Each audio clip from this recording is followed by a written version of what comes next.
Денеска министерот за транспорт и врски Благој Бочварски беше во работна посета на општина Виница, каде изврши увид во градежните активности на реконструкцијата на локалниот пат од населеното место Блатец до Детлово, кои се започнати пред неколку денови.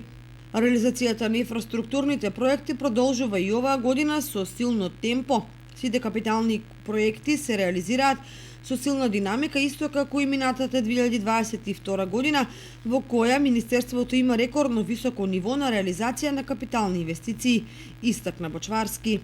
Проектот за рехабилитација на локалната патна мрежа во општините е еден од најзначајните проекти кои го реализираме преку Министерството за транспорт и врски и би сакал да потенцирам дека досега опфативме околу 130 локални патишта во над 60 општини.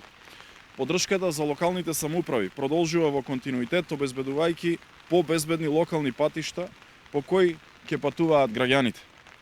Општина Виница преку овој проект има на располагање околу 780.000 евра, а денеска сме овде да извршиме увид во градежните работи на реконструкција на локалниот пат од местото Блатец до Детлово, каде што пред неколку денови започнаа градежните работи. Инвестицијата на овој локален пат е преку 300.000 евра и очекувам градежните активности да течат во предвидениот рок и со предвиденото темпо и динамика.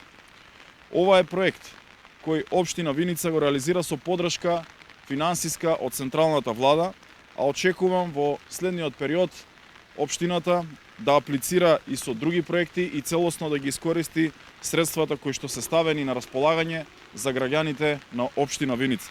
Тој додаде дека започнуваат и градежни активности во општините Чашка и Велес, исто така преку проектот за рехабилитација на локалните патишта во општините. Владата преку Министерството за транспорт и врски останува посветена во реализација на својата инфраструктурна програма, а поддршката за локалните самоуправи продолжува во континуитет, обезбедувајќи побезбедни локални патишта по кои ќе патуваат граѓаните.